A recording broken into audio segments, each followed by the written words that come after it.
তো দেখো আজকে কিন্তু বানাবো পেঁপের চাটনি। তো পেঁপের চাটনি কিভাবে বানাই সেটা একটু তোমাদের সঙ্গে শেয়ার করছি। তো দেখো প্রথমেই কিন্তু কড়াতে তেল দিয়ে দিয়েছি, তারপরে দিয়ে দিয়েছি একটা শুকনো লঙ্কা আর অল্প পরিমাণে কিন্তু দিয়েছি পাঁচফোড়ন। পাঁচফোড়ন আর লঙ্কাটাকে হালকা করে প্রথমে ভেজে নিয়েছি, তারপরে কিন্তু পেঁপেটাকে আমি ছাড়িয়ে গ্রেট করে রেখেছিলাম। তো ওটাকেই ওর মধ্যে দিয়ে দিয়েছি। যেহেতু আমি সর্ষের তেলের মধ্যে করছি তো সেই জন্য কিন্তু পেঁপেটার কালারটা কিন্তু পুরোপুরি হলুদ হয়ে গেছে। তো তোমরা এখানে সাদা তেলও ইউজ করতে পারো বা অন্য কোনো তেলও ইউজ করতে পারো।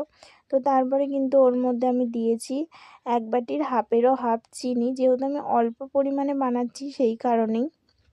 তো দেখো ওইভাবে ঘাঁটতে থাকবে তো চিনি থেকে কিন্তু এরকম পুরোপুরি চিনিটা গলে গেলে কিন্তু পেঁপেটা গলে যায়। তো ওই টাইমেও কিন্তু তোমরা লেবুর রস দিয়ে নামিয়ে নিতে পারো, নাহলে অল্প একটু এরকম জল দিয়ে ফুটিয়ে নেবে। জলটা পুরো ফুটে কমে এলে তার মধ্যে কিন্তু লেবুর রস দিয়ে দিচ্ছি। আর দেখো ওর মধ্যে যেন কোনো লেবুর দানা না থাকে, দানা থাকলে কিন্তু চাটনিটা পুরোপুরি তেতো হয়ে যাবে। তো তারপরেই নেড়ে চেড়ে নামিয়ে নিলেই কিন্তু তৈরি হয়ে যাবে আমাদের পেঁপের চাটনি। এত সহজ রেসিপি, একবার বানিয়ে খেয়ে দেখতেই পারো। যদি ভিডিওটা ভালো লাগে অবশ্যই কিন্তু লাইক কমেন্ট শেয়ার করে দিও।